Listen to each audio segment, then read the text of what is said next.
Καλημέρα, γεια σας. Ήρθαμε στο σπίτι μας. Το έχω φτιάξει όλο, μόνος μου.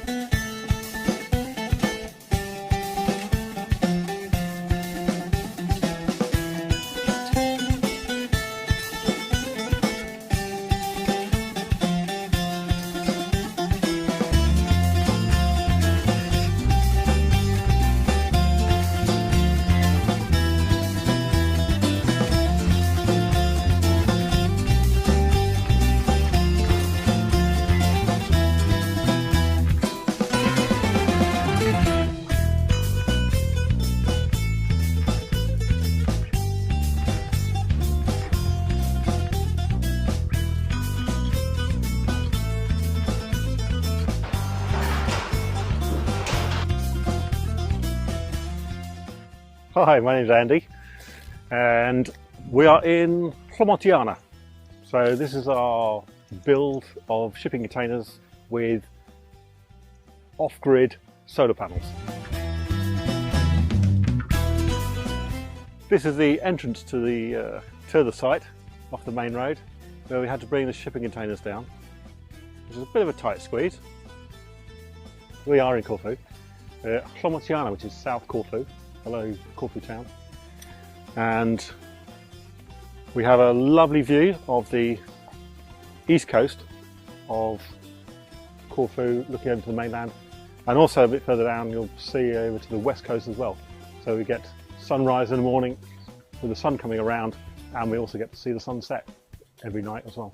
It's a bit of a mess at the moment because it's an ongoing build, and so we've got sand, cement, everything going on. Up here, this container here is our first one, which was down below to start off with. We decided to move it up here, and we have this as a workshop. And so we have benches and welders and grinders and everything else in there. And we have always thought for ourselves to actually do a container home. And it's probably been in our minds for sort of 15 years to actually do a container home, and always looked at them and thought, wow, that'd be so cool to go from something which has been used for one thing to repurpose and use for another thing.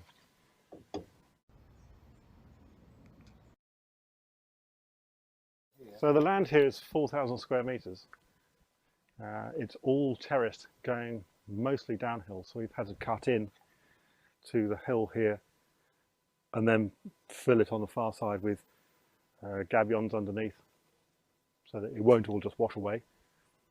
And we then slowly brought the containers in, and he drove them down. Well, we had the concrete base first of all, which, being the first people in the west of Greece to get a license for shipping containers home, it took them a long time. It took us a year to get a license for this, and which is also why they don't really understand about shipping containers. When they actually go to the planning office to put in for requests, it's a case of they want to live in a metal box. It's like 40 odd degrees in the summer. They're going to roast. But we also came up with that we have to have a complete footprint of concrete underneath the containers, which is ridiculous, seeing as they sit on 4 17 square centimetre corners. But hey ho, hopefully we'll be trendsetters, and the next people will then understand that you don't have to do this, and hopefully they'll change the law, they'll bring different laws in. But it cost a lot of money. It took a big chunk out of our money that we had set aside for the build. That's my son, Jamie.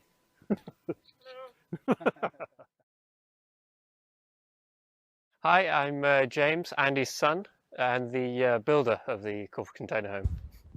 Yeah, I was born in the UK and brought out here at about 3 months old, and I've gone through the entire Greek school system and all that. My involvement has been pretty much doing all the welding and the cutting and everything. So you see that panel there, I cut that out, and every other little hole and all the braces you find inside, I did all that. I lifted all the floors up and put insulation down. Yeah, all the the metal work up top. Oh, and you see the windows, I cut all the holes out there. I put the windows on top and then sealed all of them as well. That's what I studied as I went to technical college and studied engineering and welding and fabrication. That's my profession, really.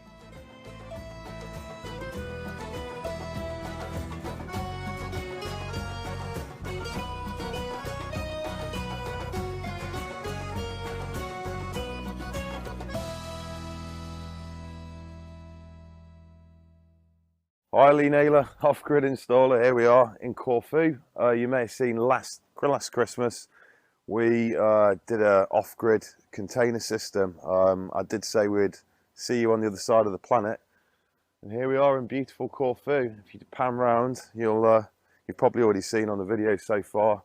It's a shipping container home. You've met my customer Andy already. We're going to take you around, have a look at the system and see the final finished installation. Okay, so here we are up on the roof. Beautiful view. We've actually installed 30 375 watt solar panels, giving us around 11,000 or 11.1 kilowatts of solar. Split cell solar panels. Nice big array, shallow angle because we're further south in the hemisphere. This system should easily keep them off grid for 11 to 11.5 months of the year. They may need to use the generator for brief periods of the year to top the batteries up. But no, this is what you call a substantial array. We used a short rail clamping system, which I can grab and show you one.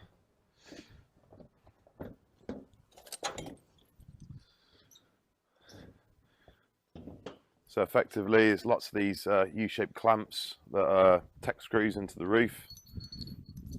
This is a universal bracket, which will act as a mid clamp and an end clamp, which I'll show you. So that would be a mid clamp.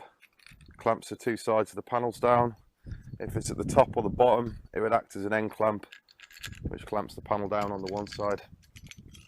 All the cables go up over the roof, in and under, into the container. We've strung the panels up. There's 6 strings of solar panels on here, so it's 6 strings of 5 solar panels. And the way the strings actually work, we've got a string of 5 going up, 1 2 3 4 5, 1 2 3 4 5, 1 2 3 4 5, and so on to the top.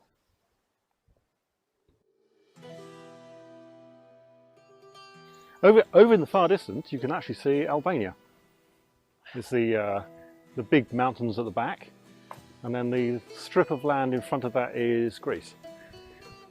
Going over to further down to your right-hand side is Igoumenitsa, which is the largest port on the west coast.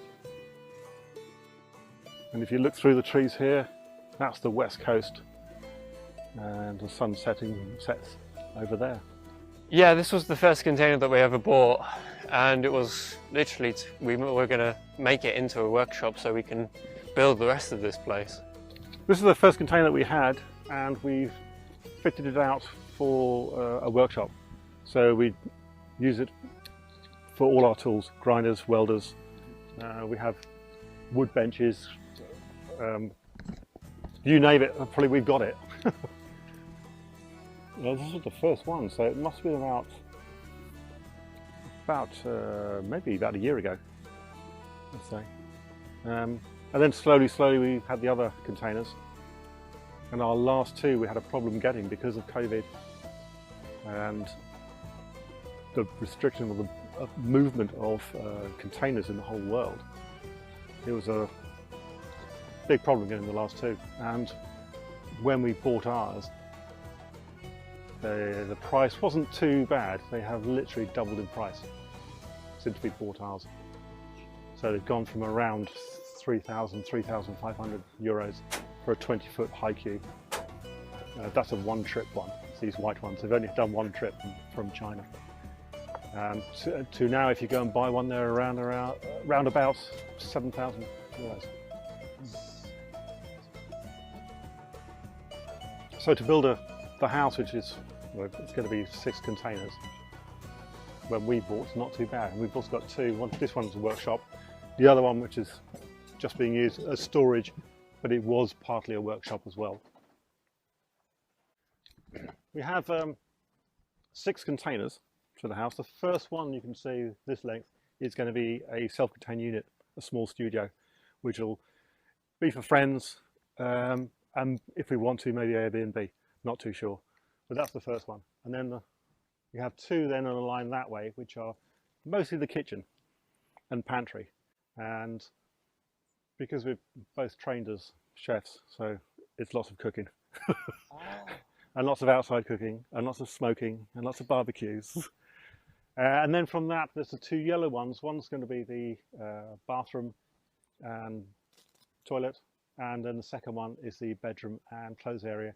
And the green one at the far end is the plant room for all the solar bits. Plus we're going to put fridges, freezers, and might even put a gym in there. There's some bits in there already, but I can't see myself doing much exercise. We do like the outside bit. There's lots of outside. In summertime, it's so warm here that you spend 90% of your time outside. And around the roof where the solar panels, that's all going to be boxed in as well. We're thinking maybe it's going to be clear, some type of clear plastic on this side, but it's going to be probably just a metal all wood front on this side and the far end as well, just to let a little bit more light in, even though there's going to be plenty of light from the front. So we're actually going to, on the green one at the end, we're putting some stairs up on the outside. Just the green one, we're going to put that into with deck on the top. So if we want to, we can sit up there and do the rest of it. The rest of the roof, the 2 yellow ones and all of the white ones, you can see there's like we put a metal edge around. But that is not finished yet. We need to put some more metal edging around and some more struts up there to hold it. It's then going to have a TPO membrane on there, and in about another 2-3 weeks we have guys coming over from the mainland to put our living garden on the roof, and so it's all going to be insulated with garden. We're doing a lot of sedum and anything else which will grow really in the summer, maybe summer plants. It will also have water lines through there, so it will be watered in the summer. So just had to put that on a timer. And that's going to be the insulation for the roof. I was going to say, yeah. Because otherwise it will just get too hot. And with the water, just keeping it slightly damp, it'll keep the temperature down. And then of course on the outside we're going to foam clad it first of all, and then it's going to have wood on the outside, and then some like Tyvek membrane, and then wood slats on top of that, all the way on the outside. So it'll have about 8-10 centimeters of foam cladding on the outside, because on the inside we don't really want insulation. Apart from maybe the back, from the kitchen at the back, we're going to have some walls, of course, with tiles and whatever in the kitchen. But the rest of it, we like the sort of industrial look on the inside. So, and total shade as well. Yeah, the roof has had some friends from a metal shop which I've known for a long time, and they came and welded all the roof together for us, which was really nice, and put the foam roof on as well. And it's strong enough to take 30 panels.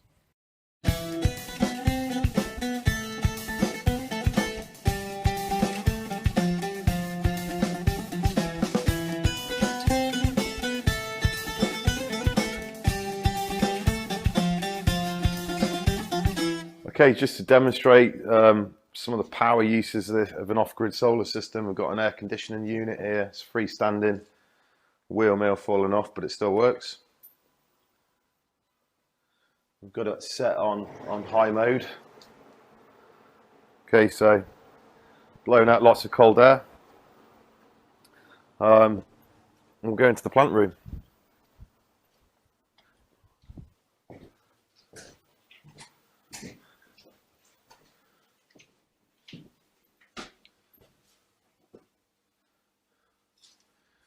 So currently the battery's 97%. I don't think the load of the air conditioning unit's really hitting yet, but there's a lot more power available off the panels. It's just there's nowhere for the power to go at the moment because the battery's nearly fully charged. So yeah, I mean, you saw the system on the last video. I've still got to do the generator lead, which won't take me long, but I thought I'd leave it exposed and open so you can see a bit more about the system.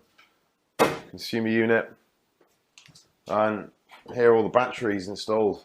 8 lithium iron phosphate, 2.44 kilowatt hours per battery. Total storage of around 20 kilowatt hours. String fuses, master isolator for the inverter, the 2 solar controllers, brain of the unit, solar isolators, string fuses. Put a light in here, so you walk in, a light comes in straight away. And your 240 isolator. Okay, so here, this is the colour control screen. It shows you the inverter, what power's going out to the inverter, which is the air conditioning unit. That's drawing 830 watts. The little blue dots are showing you the flow of energy, so from the PV charger, which is generating more than what's being used. The flow of energy is going into the batteries to keep the batteries carry on charging, but the majority of the energy is going straight into the inverter, which is then powering the air conditioning unit. So what I'm going to do now, I'm going to turn off the circuit for the air conditioning unit, which is here, and you'll see the AC loads are dropping down, and so will the solar, and that's effectively because the system's reacting to the power that's being used, because it can't use all the available power to charge the batteries, because we'll end up damaging them in an absorption battery charge state. And now if we turn it back on,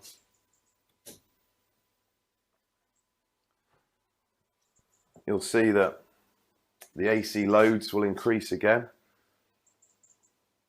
and so will the amount of solar coming in off the panels. It might take a while for the air conditioning unit to get up to its cooling threshold. That's a storage one at the moment. That's just for our like bits and bobs that will go into the house eventually, and that will become either a man cave or a storage container, but we'll bury that somewhere on the property and we're not sure where yet.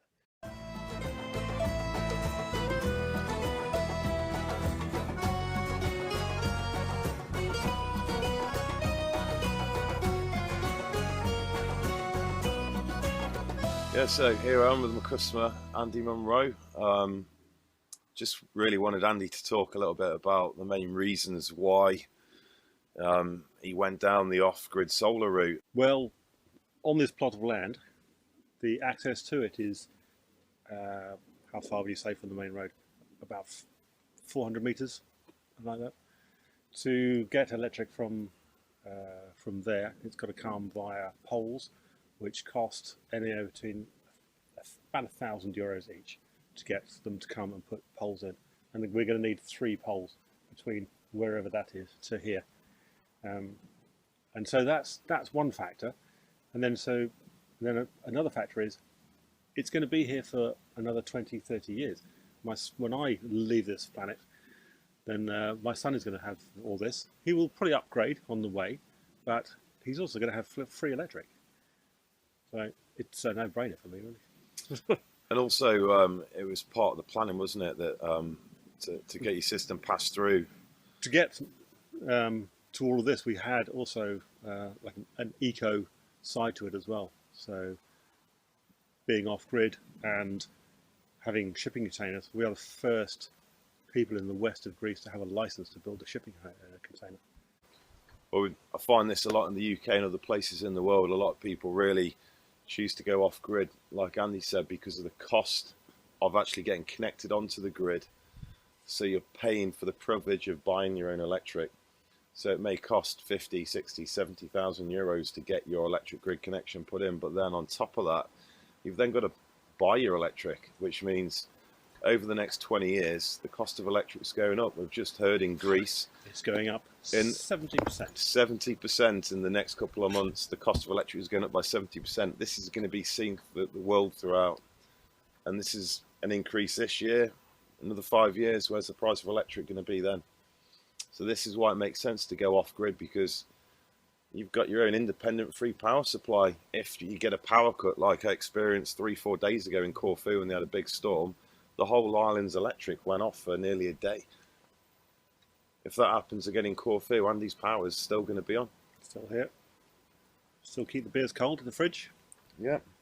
Cheers, Andy. Cheers. Pleasure to meet you. You Thank you too. very much.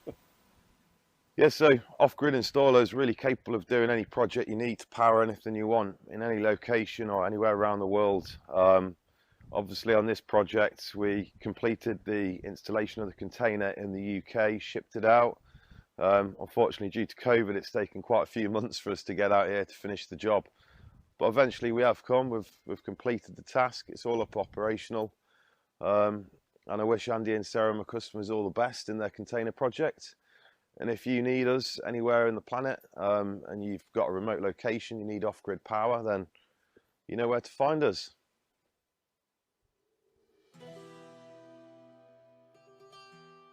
So through all of them we've got underfloor heating, and they've put in the concrete down here and this lovely brown flooring. We're going to have a mixture of both. We might even change from gas as well and have either biomass fuel.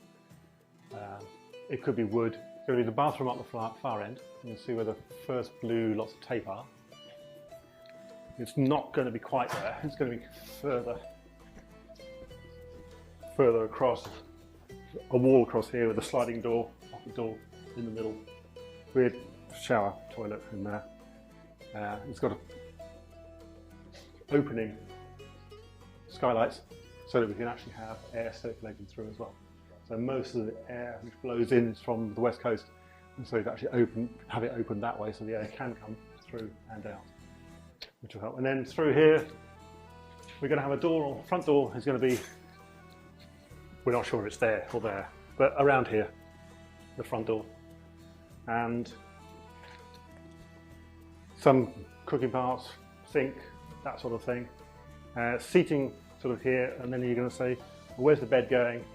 Well, the bed's actually going to be suspended and it's going to be coming down from the ceiling. We saw it on one of those the tiny houses programs, and it was amazing. So we actually bought all the mechanism and we need to insulate it. We could call it a guest room for now, yes. It's a self-contained studio, and literally you could actually pick this whole thing up and move it somewhere else if you wanted to disconnect everything.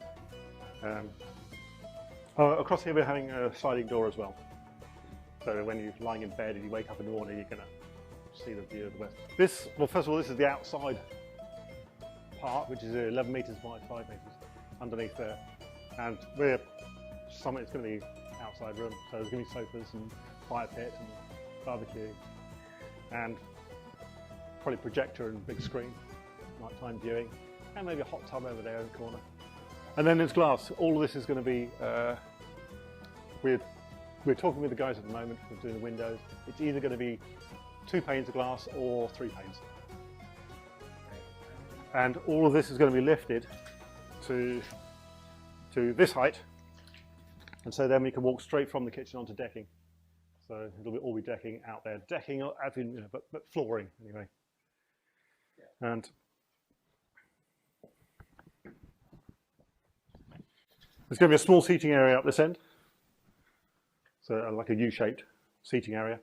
Moving on to then oven, sink, cooker, fridge, and then from about here down to about here is the pantry, which is going to have, the wall's going to be out here with the sliding door here, so it'll keep all the food, plates, whatever, everything into there. And so because there's no cupboards on the wall, we're going to be putting plasterboard along here as well, and probably like subway tiles, but we're going to leave the metal on one side.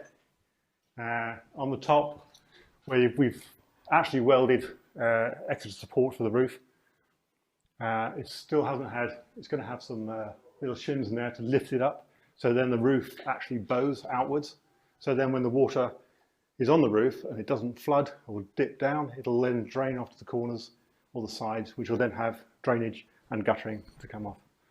So this is going to be our front door. So this is going to be, it's going to be open 99.9% of the time, but if we go away, holiday or whatever, we can actually shut that up and lock it. But it's going to have normal, a glass part one side and a door the other side. So this is coming through to the bathroom. So we're having a separate toilet here. So about like that. And then from the end of that to the end of here is the bathroom. Again with the sliding door in the middle, coming across with a sink and shower, which they've lifted up slightly. That's going to be all in there. We also have in here, we're having a, it's going to be copper. Still working on the roof there. So there's going to be copper piping coming up, and it's going to come through here, and the actual shower head is coming straight down. We're just coming from the bathroom toilet area, and we have then 3 doors along here. This is going to be split off, and this is going to be our closet, clothes, everything hanging up in here, dressing room, and then the bedroom is in here, which we have a door each. So the bed is actually going to go in the middle from this side to that side, and then we have a bit of a picture window. So when you're lying in bed, you get a view in the morning. It's got insulation on the outside. It's got a cool garden on the roof, and we're also going to have air conditioning. So we're going to have 1 unit in here and probably 1 unit in the kitchen. And that will be running from the solar? Yes, all of it. Oh, and if you come out of the bedroom and turn right down the corridor here, where you see the blue tape, there's actually going to be a door there. And the solar wires are coming from the top of Buggy over there through and they're going to be running through there and through that hole. It's all going to go through conduit. It's all going to be sort of hidden because it's going to build. You just sort of imagine it. In here is a plant room with all the vitamins, and you can never have enough clothes horses, of course.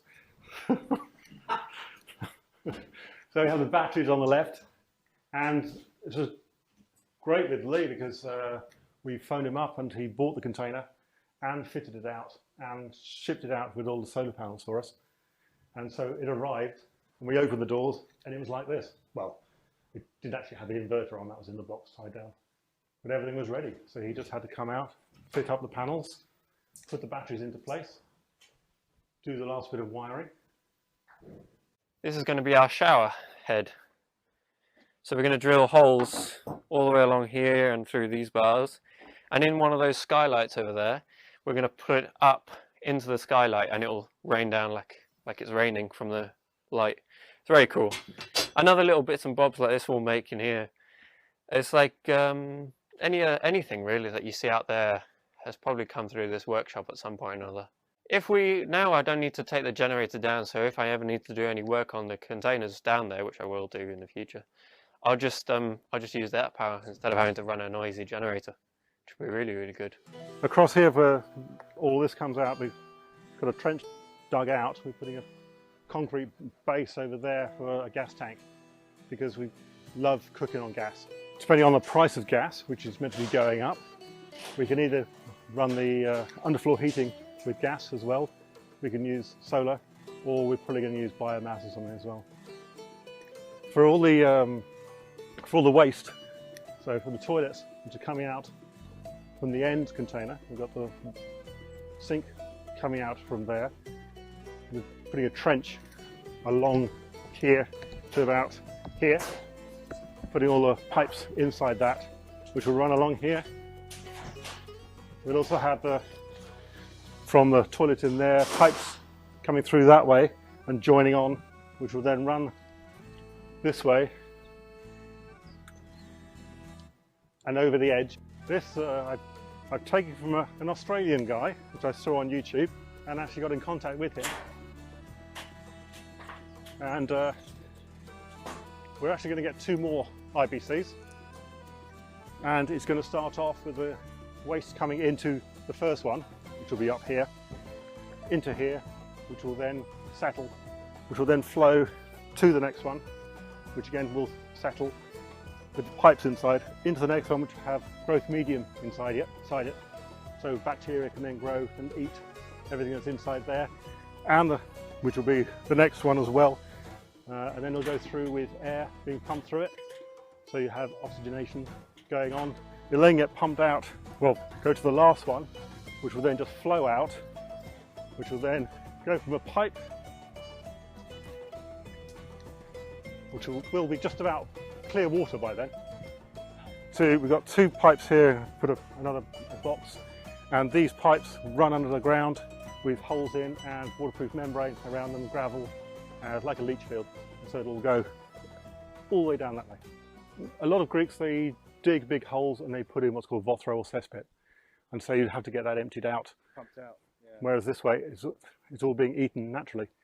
This guy, the Australian guy, which I have actually seen, and I should put a link to it because it's quite amazing. He's not emptied his tanks in 10 years, and he has a family of 6.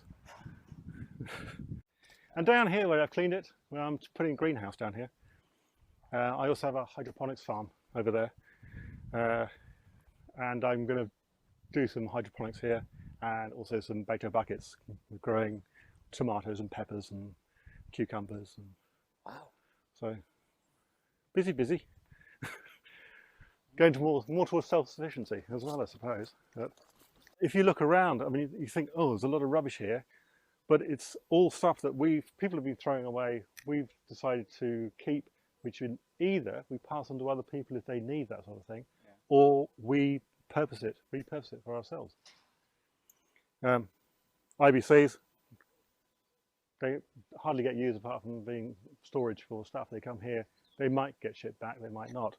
There's a lot of roofing panels as well, which eventually they're going to cover over some of these as well. It's going to be shade cloth up and some roofing panels. Oh yes, we've got mains water coming in from the top, and we're going to put an RO, a reverse osmosis system, in there, and a pump and filters and storage tanks, so that we can actually, with the hydroponics, put the right nutrients in.